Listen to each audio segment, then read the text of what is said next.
Bismillah ar-Rahman ar-Rahim. Assalamu alaikum wa rahmatullahi wa barakatuh. Ramadan Mubarak. I pray that your remaining days and nights of Ramadan are blessed, and I pray that your journey thus far in this month has been filled with immense blessings and openings. One of the things that I think about here is creating a paradigm shift of how we see nature and the environment and how we engage with it.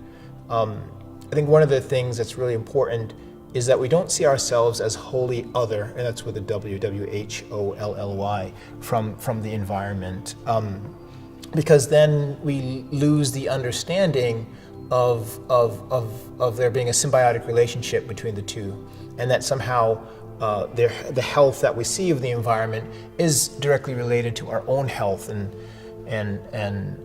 such.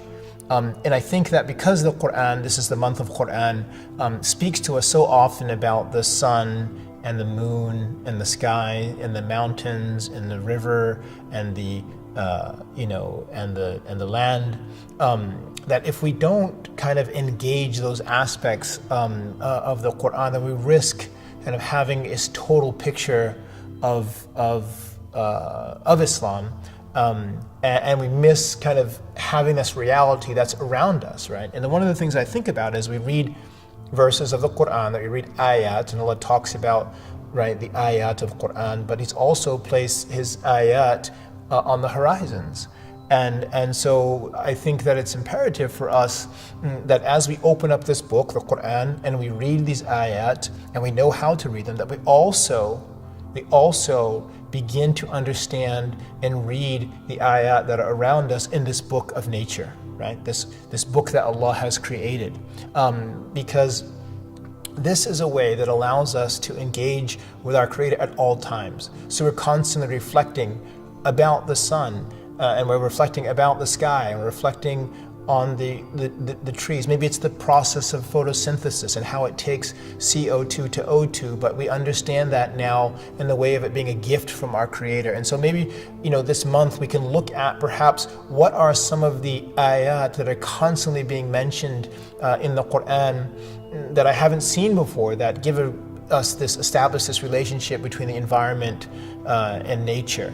I think that once we begin to be able to see that, then we'll understand things, that this entire earth has been given to me as a masjid, as the Prophet ﷺ says in the hadith.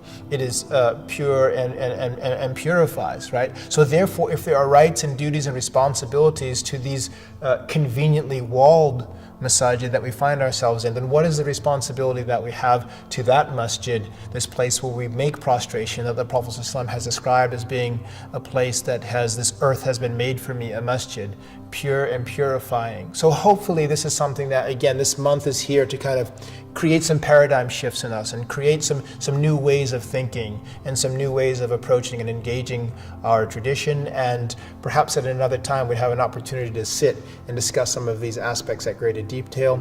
Again, may Allah bless these nights and days that remain in this month, and may Allah give you an incredible journey in openings. Assalamu alaikum wa rahmatullahi wa barakatuh.